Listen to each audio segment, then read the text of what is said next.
إن الحمد لله وكفى والسلام على عباده الذين اصطفى وعلى آله وأصحابه الذين هم نجوم الهدى وقادة التقى أما بعد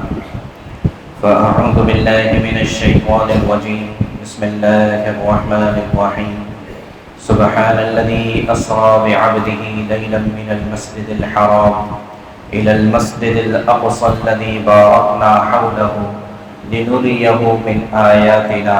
إنه هو السميع البصير صدق الله العظيم وقال النبي صلى الله عليه وسلم لا تزال طائفة من أمتي على الدين ظاهرين ولعدوهم قاهرين لا يضرهم من خالفهم إلا ما أصابهم حتى يأتيهم أمر الله وهم كذلك قالوا يا رسول الله وأين هم قال بيت المقدس وأكناف بيت المقدس أو كما قال عليه الصلاة والتسليم۔ میرے محترم بزرگوں دوستو، اس بات پر ہمیں بے انتہا اللہ تعالیٰ کا شکر ادا کرنا چاہیے اور بار بار اس کا شکر ادا کرنا چاہیے کہ اللہ تعالیٰ نے ہمیں وہ دین عطا فرمایا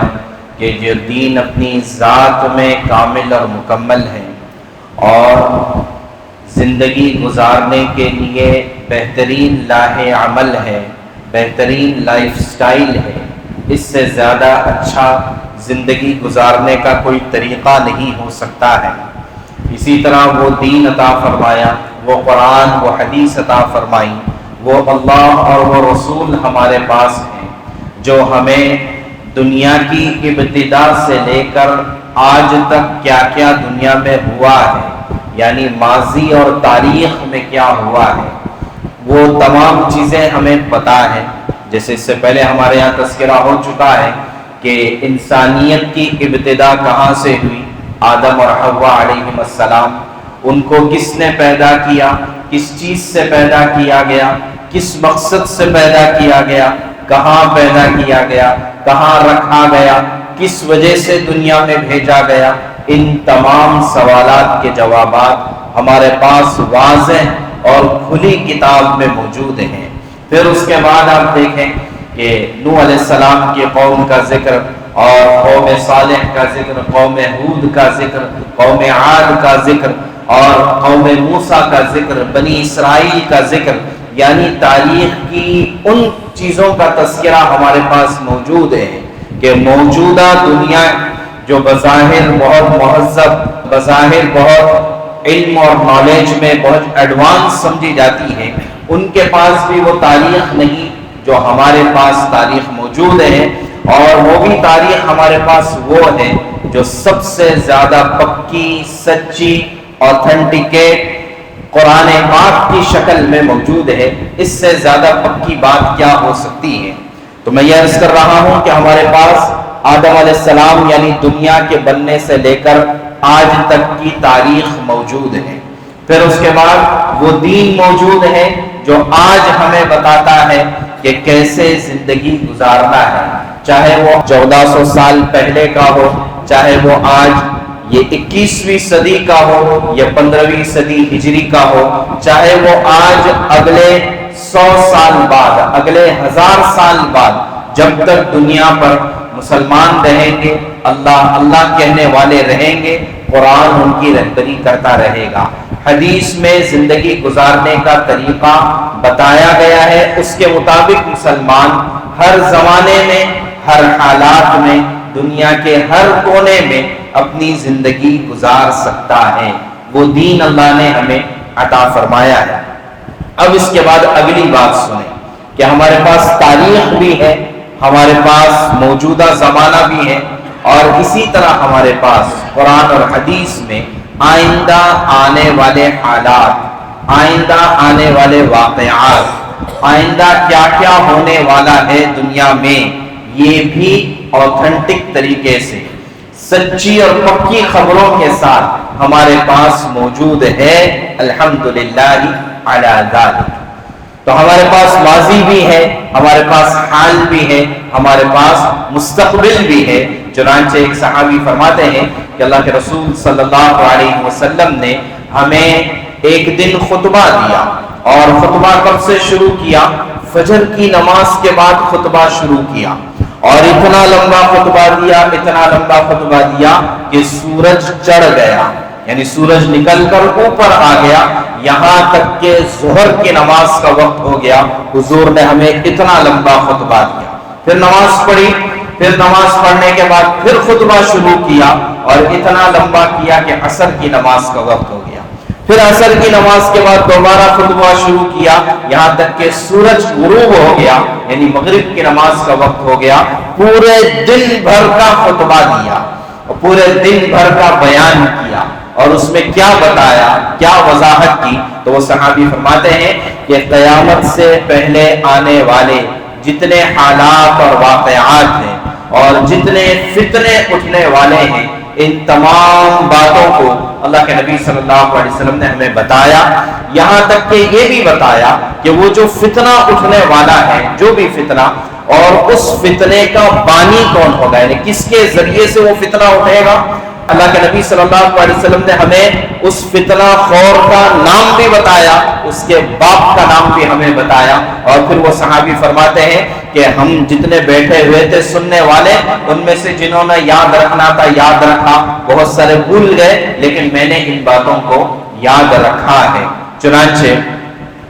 یہ مستقل احادیث کا ایک ذخیرہ ہے کہ جن کو احادیث و اشراط الساعہ کہا جاتا ہے، قیامت سے پہلے ہونے والے حالات اور واقعات کی احادیث، جن کو ہم اردو میں پیشین گوئیاں کہہ سکتے ہیں۔ دنیا میں بہت سارے لوگ ایسے گزرے ہیں جن کی پیشین گوئیوں پر لوگ اعتبار کرتے ہیں، اور جو ہے آج بھی بہت سارے کئی سو سال پہلے کہی ہوئی باتیں، ان لوگوں کی پیشین گوئیاں اب پوری ہوتی ہوئی نظر آ رہی ہے، لیکن اس میں کچھ سچ بھی ہے، جھوٹ بھی ہے، ہمیں جو ہے اس پر اعتبار نہیں ہے۔ ہاں، ہمیں اعتبار ہے اس ذات اقدس پر جس کا لقب ہی ہے صادق اور امین، جس کا نام ہی ہے محمد الرسول اللہ صلی اللہ علیہ وسلم۔ تو ہمیں احادیث میں پیشین گوئیاں بتائی گئی ہے، تو لہٰذا ان پیشین گوئیوں پر ایمان لانا یہ ہمارے ایمان کا حصہ ہے، اور ساتھ ساتھ انہی پیشین گوئیوں کو پروفیسیز بھی کہا جاتا ہے انگریزی میں، اور اسی کو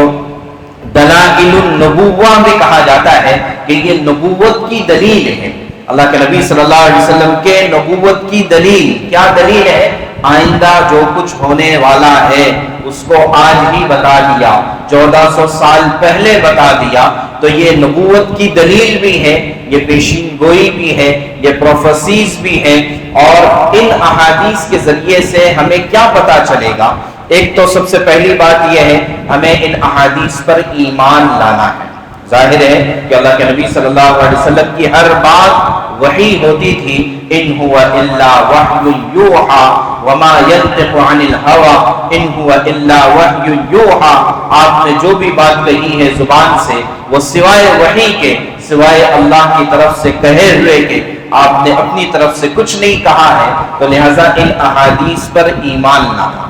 دوسرا، ان احادیث میں دو طرح کی باتیں ہیں، ایک کرنے کے کام بتائے گئے ہیں اور ایک بچنے کے کام بتائے گئے ہیں۔ یعنی فتنوں کا تذکرہ ہے تو ظاہر ہے کہ اس امت کو پہلے ہی بتا دیا کہ ایسا ہونے والا ہے، یعنی یہ غلط کام ہونے والے ہیں، تمہیں ان سے بچنا ہے، اور جو اچھے کام ہونے والے ہیں ان اچھے کاموں میں تمہیں شامل ہونا ہے، تمہیں اس کی تائید کرنا ہے۔ مثال کے طور پر کہ ہمیں حدیث پاک میں بتایا گیا بنی اسرائیل میں 72 فرقے ہوئے تھے، اس امت میں 73 فرقے ہوں گے، سب جہنمی ہوں گے، ایک جنتی ہوگا۔ تو اب جو ہے کوئی یہ کہے کہ میں جب حضور نے کہہ دیا ہے 73 فرقے ہوں گے تو پھر چلیے ہم فرقے بنانے کی کوشش کرتے ہیں، تو یہ تو بے وقوفی ہے کہ یہ جو کہا گیا ہے کہ ایسا ہوگا تو مطلب یہ ہے کہ ان سے بچنا چاہیے، فرقہ واریت سے اپنے آپ کو بچانا چاہیے، یہ اس حدیث کا مطلب ہے۔ اسی طرح بہت سی احادیث میں یہ کہا گیا کہ قیامت سے پہلے ایسا ہونے والا ہے اور اس میں کہا گیا کہ تم جو ہے اس میں یہ عمل کرو، یہ کام کرو، تو کسی کام کے کرنے کا حکم دیا تو اب ہم کو چاہیے کہ ان کاموں کو ہمیں کرنا چاہیے۔ دو طرح کی، جیسا میں نے بتایا کہ یہ جو پیشین گوئیوں سے متعلق جو احادیث ہیں، یہ احادیث دو طرح کی ہے، ایک کرنے والے کاموں کی اور ایک بچنے والے کاموں کی۔ تو لہٰذا اس طرح کی جب بھی کوئی حدیث آ جائے تو اس میں یہ دیکھنا چاہیے، ایک تو ایمان لانا ہے اس پر، وہ تو ہر مومن ایمان لاتا ہے، اور دوسرا یہ ہے کہ اس میں یہ دیکھنا ہے کہ کرنے والا کام ہے یا بچنے والا کام ہے۔ اگر بچنے والا کام ہے تو اس سے بچنا ہے، کرنے والا کام ہے تو اس کو کرنے کی کوشش اور فکر کرنا ہے۔ تو لہٰذا اس وقت چونکہ یہ دنیا کا منظر نامہ بدلتا ہوا نظر آ رہا ہے، اور خاص طور سے یہ جو حالات چل رہے ہیں اور جو جنگ چھڑ چکی ہے، تو اس کے سلسلے میں بہت ساری تفصیلات ہمارے گزشتہ 2 جمعہ میں آ چکے ہیں کہ مسجد اقصیٰ کیا چیز ہے، اور مسجد اقصیٰ کے آس پاس کا جو علاقہ ہے جس کو اللہ تبارک و تعالیٰ نے خود فرمایا کہ الذی بارکنا حولہ، یہ مسجد اقصیٰ کا علاقہ وہ ہے کہ جس کے آس پاس کے علاقے کو ہم نے برکت والا بنایا ہے۔ اور برکت کیسے؟ اللہ کی طرف سے بھی برکتیں نازل ہوتی ہیں، اور انبیاء کی سرزمین ہے، وہاں پر ابراہیم علیہ السلام کی قبر ہے، عیسیٰ علیہ السلام وہاں پیدا ہوئے تھے، وہیں سے اٹھائے گئے، اور جو ہے ایک زمانہ آئے گا کہ عیسیٰ علیہ السلام دوبارہ نازل ہوں گے۔ اسی طرح داؤد علیہ السلام، سلیمان علیہ السلام، زکریا علیہ السلام، یحییٰ علیہ السلام، اور موسیٰ علیہ السلام، اور دیگر انبیاء اکرام علیہم السلام کی ایک بڑی فہرست ہے جو اسی ارض مقدسہ کے آس پاس میں ان کی زندگیاں ہمیں نظر آتی ہے۔ تو ہمیں یہ بھی چاہیے کہ دنیا کا نقشہ ذرا اٹھا کر دیکھیں، اور دنیا کے نقشے میں دیکھیں کہ بیت المقدس کہاں پر ہے، اور اس کے اطراف میں کون کون سے علاقے آتے ہیں، یا آج کی زبان میں کون کون سے ملک ہوتے ہیں، تو ان کو دیکھنے کی ضرورت ہے۔ اور پھر احادیث کو دیکھیں گے تو ہمیں سمجھ میں آ جائے گا کہ یہ جو اس وقت جنگ کا ایسا بھیانک منظر سامنے ہے کہ دل دہل جاتا ہے، آنکھیں آنسو بہاتی ہے، اور اندر سے یہ آواز آتی ہے کہ کیا واقعی انسانیت مر چکی ہے، کہ دنیا میں ایسا کوئی نہیں ہے جو اس جنگ بندی کر دے، جو سیز فائر کرا دے، کہ پورے علاقے ملبے میں تبدیل ہو رہے ہیں، اور رہائشی علاقوں پر، اسکولوں پر، اسپتالوں پر بم برسائے جا رہے ہیں، اور یہ کہ انسانیت کا گویا جنازہ نکل رہا ہے۔ یہ ایک فرد کا یا ایک علاقے کے رہنے والوں کا جنازہ نہیں ہے، بلکہ ایک رات میں سینکڑوں لوگ جام شہادت نوش کر رہے ہیں، اور ہزاروں کی تعداد، 6000 سے زیادہ کی تعداد اس وقت تک ہو چکی ہے کہ جو اس 19-20 دنوں کے اندر جو شہید کر دیے گئے، جن کا بظاہر کوئی قصور نہیں تھا۔ اور آپ جانتے بھی ہیں کہ یہ جو غزہ پٹی کہا جاتا ہے، یہ وہ علاقہ ہے جہاں پر امام شافعی رحمۃ اللہ علیہ کی ولادت ہوئی تھی، پیدائش یہاں کی ہے، اور وفات مصر میں ہے امام شافعی رحمۃ اللہ علیہ کی ہے۔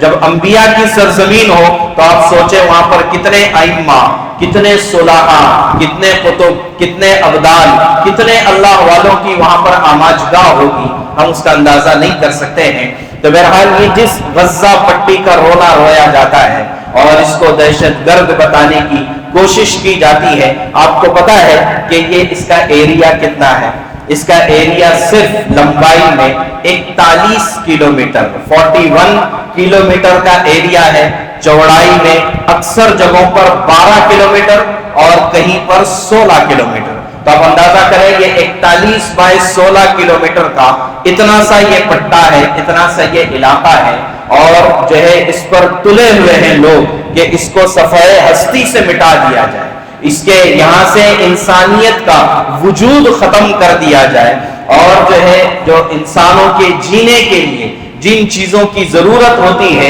ان کو بند کر دیا گیا ہے۔ پانی، بجلی، دوا، روزانہ 100 کنٹینرز ایڈ کی ضرورت ہے، وہاں پر صرف 20 کنٹینر کے لیے دروازہ کھولا جاتا ہے۔ آپ اندازہ کریں کہ وہاں پر رہنے والوں کا اور وہاں پر بیماروں کا اور مرنے والوں کا کیا حال ہو رہا ہوگا۔ ہمیں یہاں بیٹھ کر جو ہے دیکھتے ہوئے اور سنتے ہوئے کلیجہ منہ کو آ جاتا ہے، لیکن کیا بات ہے، اس کے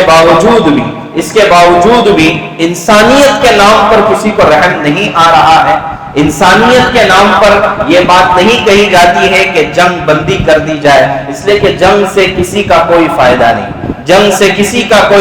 نہیں، ہمیشہ نقصان ہی ہوا ہے اور وہ انسانیت کا نقصان ہوا ہے۔ تو بہرحال تو اس وقت یہ حالات کیوں پیش آ رہے ہیں، اس سے متعلق باتیں ہمارے یہاں پر اس سے پہلے بھی آ چکی ہیں، لیکن جو ہے میں آپ کو ایک حدیث سنانا چاہتا ہوں۔ اللہ کے نبی صلی اللہ علیہ وسلم نے فرمایا کہ لا تزال طائفة من امتی علی الدین ظاہرین، کہ ہر زمانے میں حالات اونچ نیچ ہوتے رہیں گے، اور جو ہے ہر زمانے میں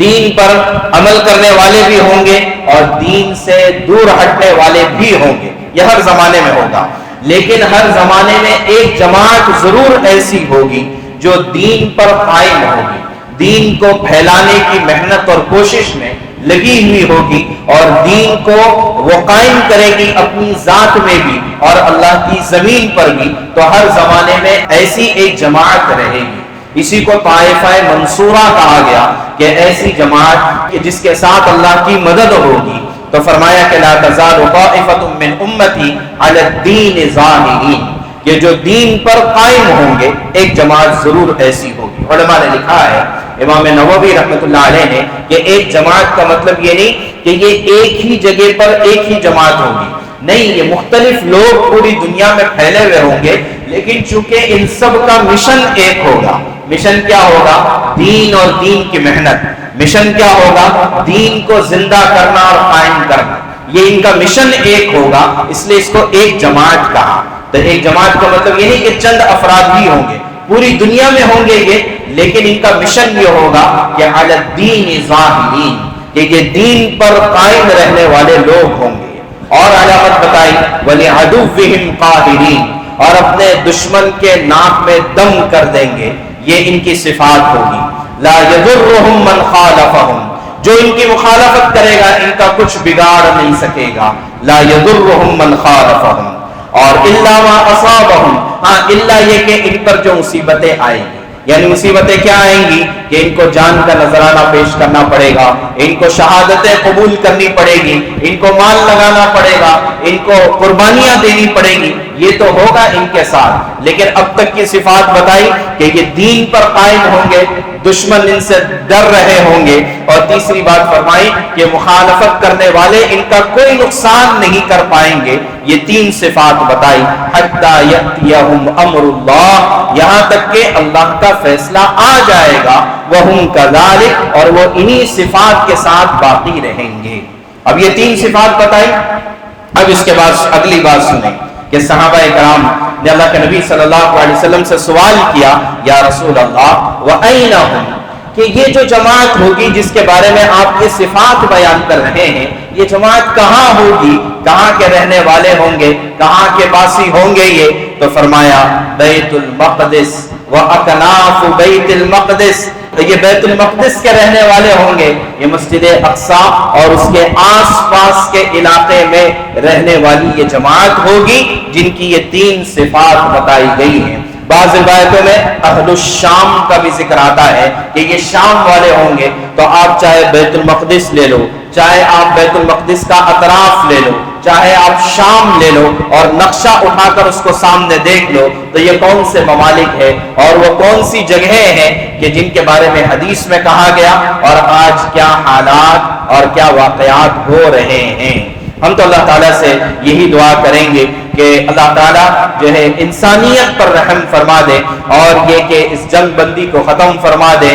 اور جہاں جہاں یہ اہل فلسطین خاص طور سے جو مظلوم ہیں، اللہ تبارک و تعالیٰ جو ہے ان کی حمایت اور اللہ تعالیٰ ان کی نصرت فرما دے اور ظالم کو احساس عطا فرمائے۔ اسی وجہ سے آپ دیکھیں گے کہ ایک بہت بڑی جماعت اس وقت جو ہے عوام الناس کی، حکمرانوں میں سے نہیں، عوام میں سے ہر ملک میں، مشرق میں، مغرب میں لوگ اٹھ رہے ہیں اور اس ظلم اور بربریت کے خلاف آواز اٹھا رہے ہیں کہ یہ جو کچھ ہو رہا ہے یہ غلط ہو رہا ہے۔ تو اب ہمیں کیا کرنا ہے؟ اس کے تعلق سے بھی باتیں اس سے پہلے آ چکی ہیں۔ ایک تو یہ کہ سب سے پہلے دعا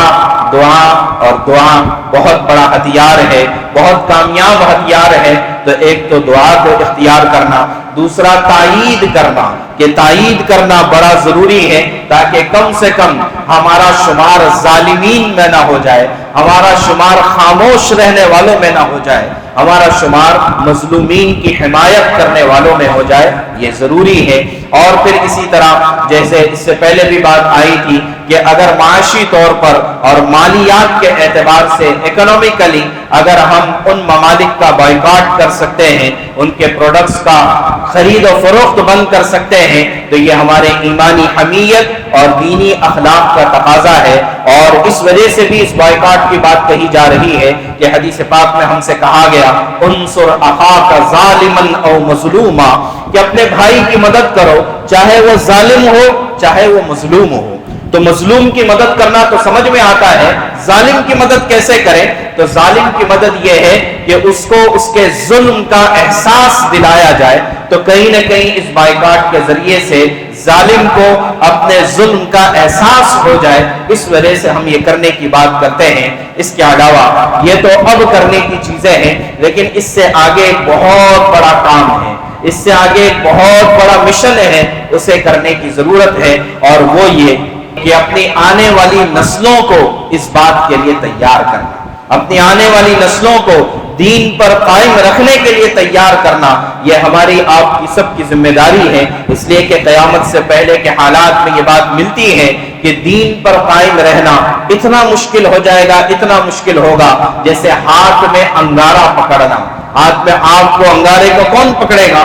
اتنا مشکل ہوگا دین پر عمل کرنا، اتنا مشکل ہوگا دین پر چلنا۔ تو کیا ہم نے اپنی آنے والی نسلوں کو، اپنی اولادوں کو اس بات کے لیے تیار کیا ہے کہ حالات چاہے جیسے کیسے بھی ہو، ہمیں جینا ہے تو اللہ کے لیے اور مرنا ہے تو اللہ کے لیے؟ کیا ہم نے یہ جذبہ پیدا کیا ہے کہ وہ بھی یہ کہہ سکے کہ ان صلاتی و نسکی و محیای و مماتی للہ رب العالمین، کہ میری نماز، میری زندگانی اور میرا جینا اور میرا مرنا یہ سب کے سب اللہ رب العالمین کے لیے ہو جائے؟ تو اس کے لیے ذہن سازی کرنی پڑے گی، ورنہ دیکھیں یہ نسل موبائل کی نظر ہو جائے گی، یہ نسل گیم کے نظر ہو جائے گی، یہ نسلیں آن لائن جو ہے سوشل میڈیا کی نظر ہو جائے گی، اور یہ خرافات کی نظر ہو جائے گی۔ اور اگر ہم نے اپنی اولادوں کو دین اور دین کی باتیں نہیں سکھائی تو یہی اولادیں سب سے پہلے ہماری مخالف ہو جائے گی، سب سے پہلے یہ والدین کی باغی بنے گی، اور یہ والدین کو جیتے جی خون کے آنسو رلائے گی۔ کیوں؟ اس لیے کہ والدین نے بچوں کو جو سکھانا تھا، جو پڑھانا تھا، جو دینا تھا وہ نہیں دیا۔ کیا دینا تھا؟ حدیث پاک میں آتا ہے بہترین تحفہ جو باپ اپنی اولاد کو دے سکتا ہے وہ اچھے آداب اور حسن اخلاق ہے، اچھی تربیت ہے، یہ بہترین تحفہ ہے۔ جائیداد، پراپرٹی یہ تحفہ نہیں ہے، یہ اولاد کے لیے چھوڑ کر جانا کمال نہیں ہے، بلکہ یعقوب علیہ السلام اتنے بڑے نبی جن سے بنی اسرائیل ساری چلی ہے، یہ اپنے مرنے سے پہلے اپنے اولاد کو جمع کرتے ہیں اور کہتے ہیں کہ بتاؤ میرے بعد کون سے دین پر عمل کرو گے؟ حالانکہ ان کی اولادوں میں خود نبی موجود ہیں، لیکن پوچھ رہے ہیں کہ بتاؤ میرے بعد کون سے رب کی عبادت کرو گے؟ تو انہوں نے کہا کہ ہم تو آپ کے اور آپ کے باپ دادا کے رب ہی کی عبادت کریں گے، اس کے علاوہ اور کسی راستے پر نہیں مریں گے۔ تو لہٰذا یہی طریقہ، یہی وتیرہ ہمارا ہونا چاہیے کہ ہم جائیدادوں کی وصیت لکھ کر نہ جائیں، بلکہ اپنی اولاد کے نام وصیتیں لکھ کر جائے کہ تمہیں دین پر چلنا ہے، دین کی محنت کرنا ہے، ورنہ پتہ یہ چلا کہ باپ کا جنازہ گھر سے نکلا، اس کے ساتھ ساتھ دین بھی گھر سے نکل گیا، اس کے ساتھ ساتھ دین کی محنت بھی گھر سے نکل گئی۔ اور پھر یہ کہ اس بات کے لیے بھی تیار کرنا ہے، اس بات کے لیے جو صحیح احادیث میں ہمیں باتیں ملتی ہے کہ قیامت سے پہلے ایک تو پچھلی مرتبہ ذکر آیا تھا ملحمۃ الکبریٰ کا کہ بڑے خطرناک حالات ہونے ہیں، اس کا ذکر پچھلی مرتبہ آیا تھا۔ اب دو حدیثیں اور سنا دیتا ہوں کہ 3 باتیں حدیث پاک میں ہمیں ملتی ہیں قیامت سے پہلے ہونی ہے، ہونے والی ہے، اور یہ صرف مسلمان اس کا عقیدہ نہیں رکھتے ہیں، عیسائی بھی اس کا عقیدہ رکھتے ہیں، بلکہ یہودی بھی اس کا عقیدہ رکھتے ہیں، لیکن تھوڑے سے معنی کے فرق کے ساتھ، نظریات کے فرق کے ساتھ۔ وہ کیا ہے؟ 3 چیزیں۔ سب سے پہلے امام مہدی کا ظہور، یہ امام مہندی نہیں ہے، یہ مہدی ہے، مہدی ان کا لقب ہوگا، تو امام مہدی کا ظہور، دوسرا عیسیٰ علیہ السلام کا نزول، اور تیسرا دجال کا ظاہر ہونا۔ یہ 3 باتیں پکی ہونی ہے، احادیث میں اس کا ذکر آتا ہے۔ مختصر سے بتا دوں امام مہدی کیا ہے، حالانکہ ایک لمبا ٹاپک ہے، لیکن اللہ نے چاہا اس پر کسی اور وقت بات کریں گے کہ امام مہدی کے بارے میں آتا ہے، اللہ کے نبی صلی اللہ علیہ وسلم نے فرمایا کہ میری اولاد میں سے ایک شخص آئے گا قیامت سے پہلے کہ جس کا نام میرے نام جیسا ہوگا، اس کے باپ کا نام میرے باپ کے نام کے جیسا ہوگا، یعنی اس کا نام محمد یا احمد ہوگا، اور ان کے والد کا نام عبداللہ ہوگا۔ وہ حضرت فاطمہ کی اولاد میں سے، بلکہ علماء نے اس پہ اور تحقیق کی اور بتایا ہے کہ حضرت فاطمہ کے 2 بیٹے حسن اور حسین رضی اللہ عنہما، تو یہ حضرت حسن کی اولاد میں سے ہوں گے۔ یہ گویا کہ حضور کا خاندان، حضور کی اولاد، اور حضور کے اولاد میں آل حسن میں سے ہوں گے۔ ان کا نام محمد یا احمد ہوگا، ان کے والد کا نام عبداللہ ہوگا، اور یہ کہ یہ پیدا ہوں گے عام طریقے سے، لیکن یہ کہ 40 سال کی عمر پر ہوتے ہوتے ان کو بھی اندازہ ہو جائے گا، لوگوں کو بھی اندازہ ہو جائے گا کہ یہ مہدی ہے۔ مہدی مطلب جن کو ہدایت دی جا چکی ہے اور جن کے ذریعے سے ہدایت پھیلے گی، تو لہٰذا یہ مہدی آئیں گے اور پھر یہ جو ہے امت مسلمہ کی رہبری کریں گے۔ چنانچہ ابو سعید خدری رضی اللہ تعالیٰ عنہ فرماتے ہیں کہ اللہ کے نبی صلی اللہ علیہ وسلم نے فرمایا یخرج من امتی یقول بسنتی، کہ میری امت میں سے ایک شخص آئے گا جو میری سنتوں کی باتیں کرے گا۔ ینزل اللہ لہ القطر من السماء، اللہ تعالیٰ اس کی برکت سے آسمانوں سے بارش برسائیں گے۔ وینبت اللہ لہ الارض، اور اس کی برکت سے اللہ تعالیٰ زمین سے سبزہ اگائیں گے۔ تملأ الارض منہ قسطا وعدلا کما ملئت جورا وظلما، کہ اللہ تعالیٰ اس کی برکت سے پوری زمین میں عدل و انصاف قائم کریں گے، پوری زمین میں عدل و انصاف قائم کریں گے، جبکہ اس سے پہلے ظلم اور جبر پوری زمین میں پھیل چکا ہوگا۔ یعنی حالات خراب پہلے ہوں گے، مہدی بعد میں آئیں گے۔ تو لہٰذا جو ہے امام مہدی کے آنے کا انتظار اگر ہے تو پہلے حالات کا بگڑنا بھی ضروری ہے، پھر امام مہدی آئیں گے، اور پھر اس کے بعد اللہ کے نبی صلی اللہ علیہ وسلم نے ایک اور روایت میں حضرت عبداللہ بن حوالہ رضی اللہ عنہ سے فرمایا یا ابن حوالہ اذا رأیت الخلافت قد نزلت ارض المقدسہ، ابن حوالہ جب تم دیکھ لینا کہ خلافت قائم ہو جائے ارض مقدسہ پر، ارض مقدسہ جس کا ذکر بار بار آ رہا ہے، تو فقد دنت الزلازل والبلابل والامور العظام، فرمایا کہ جب ایسا ہوگا تو پھر دنیا میں زلزلے آئیں گے، بڑی بڑی بلائیں نازل ہوں گی، اور بڑے بڑے امور اس وقت میں ہو جائیں گے۔ والساعة يومئذ اقرب من الناس من يدي هذه من رأسك، ان کے سر پر ہاتھ رکھا ان صحابی کے سر پر، اور فرمایا کہ اس وقت قیامت اتنی ہی قریب ہوگی جتنا کہ میرا ہاتھ تیرے سر کے قریب ہے، اتنی قیامت قریب ہو جائے گی۔ تو امام مہدی کا ظہور ہونا ہے، اور پھر ایک روایت میں یہ ہے کہ وہ 7 سال میں پوری دنیا پر عدل اور انصاف کو قائم کریں گے، اور پھر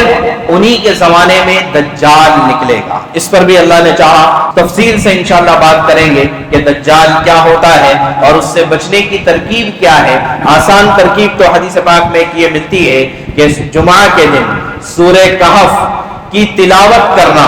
تو اس کے بارے میں سورہ کہف کی تلاوت کے بارے میں 2 فضیلتیں ملتی ہیں، 3 بلکہ، کہ ایک تو یہ کہ جس شخص نے جمعہ کے دن سورہ کہف کی تلاوت کی تو اس جمعہ سے اگلے جمعہ تک سارے گناہ معاف ہو جائیں گے۔ دوسری فضیلت ملتی ہے جس نے جمعہ کے دن سورہ کہف کی تلاوت کی تو جس جگہ پر اس نے تلاوت کی ہے وہاں سے لے کر مکہ تک اتنا بڑا ایک نور کا ستون ہوگا جو قیامت میں اس کو راستہ دکھائے گا، روشنی دکھائے گا۔ اور تیسری فضیلت یہ ہے کہ جس نے سورہ کہف کی تلاوت کی جمعہ کے دن تو اللہ تبارک تعالی اگلے ہفتے تک تمام فتنوں سے اس کی حفاظت کریں گے، چاہے اسی ہفتے میں دجال کا فتنہ بھی آ جائے تب بھی اللہ تعالیٰ اس کے ایمان کی حفاظت کریں گے دجال کے فتنے سے۔ تو سورہ کہف، اور ایک روایت میں آتا ہے کہ سورہ کہف کی پہلی 10 آیتیں اور آخری 10 آیتیں جس نے یاد کر لی، یعنی آسانی کے لیے سمجھ لیں کہ پہلا رکوع اور آخری رکوع جس نے یاد کر لیا وہ دجال کے فتنے سے محفوظ ہو جائے گا۔ تو لہٰذا یہ دجال کے فتنے سے بچنے کے ایک نسخہ گویا کہ حدیث پاک میں بتایا گیا۔ تو بہرحال امام مہدی کے ظہور کے بعد دجال ظاہر ہوگا اور دجال کا فتنہ اتنا بڑا ہوگا کہ امام مہدی بھی اس کا مقابلہ نہیں کر پائیں گے۔ اس وقت میں عیسیٰ علیہ السلام کا ظہور ہوگا اور وہ پھر دجال کو قتل کریں گے۔ کہاں کریں گے، کیسے کریں گے، اس کے بھی سارے تفصیلی واقعات احادیث میں موجود ہیں۔ تو اللہ نے چاہا انشاءاللہ امام مہدی کیا ہے، کون ہے، کیا کریں گے، آ کر اس پر بات کریں گے، اور یہ کہ دجال کیا ہے اس پر بھی اللہ نے چاہا تفصیل سے بتائیں گے، اور عیسیٰ علیہ السلام آئیں گے جو کہ اہل سنت والجماعت کا عقیدہ ہے، اس پر بھی اللہ نے چاہا بات کریں گے۔ لیکن ایک بات اور ذہن میں رکھیں، اس طرح کی احادیث کے سلسلے میں دیکھیے حدیث میں جو بات کہی گئی ہے اس کو اسی مرتبے اور درجے پر رکھنا چاہیے، اس میں غلو نہیں کرنا چاہیے۔ غلو کا مطلب یہ ہے کہ بعض لوگ آپ کو ملیں گے نیٹ پر، سوشل میڈیا پر بھی ملیں گے کہ بھئی یہ حدیث کہی گئی ہے اور اس کے مطابق تو 2025 میں دنیا ختم ہو جائے گی۔ پتہ نہیں ایسے اندازے کتنی مرتبہ کیے گئے، کسی نے کہا 2012 میں ختم ہو جائے گی، کسی نے کہا 2025 میں ختم ہو جائے گی، پتہ نہیں کتنے ایسے اندازے۔ تو دیکھیے حدیث میں جس بات کی تعیین نہیں ہے، تاریخ متعین نہیں ہے، تو پھر ہم بھی اس کو متعین نہیں کر سکتے ہیں۔ بلکہ اللہ کے نبی سے پوچھا گیا قیامت کب آنے والی ہے، کہا اللہ کو معلوم ہے، مجھے نہیں پتا ہے، تو ہم اس کی تعیین نہیں کر سکتے۔ البتہ جو حالات اور واقعات حدیث میں بیان کیے گئے ہیں اس سے ہم اندازہ کر سکتے ہیں کہ دنیا میں کیا چل رہا ہے اور آئندہ کیا ہونے والا ہے۔ تو اللہ تبارک و تعالی ہمیں صحیح معنوں میں دین پر قائم رہنے والوں میں سے بنائیں، دین اور دین کی محنت کے ساتھ ہمیں زندہ رکھیں، اور آنے والی نسلوں کے لیے، ہماری آنے والی نسلوں کے لیے بھی دین اور دین کی محنت کے ساتھ جمے رہنا، جڑے رہنا آسان فرمائے، اور جب تک اللہ تعالیٰ زندہ رکھے اسلام پر زندہ رکھے، اور جب موت دے تو ایمان والی اور کلمے والی موت عطا فرمائے۔ وآخر دعوانا الحمدللہ رب العالمین۔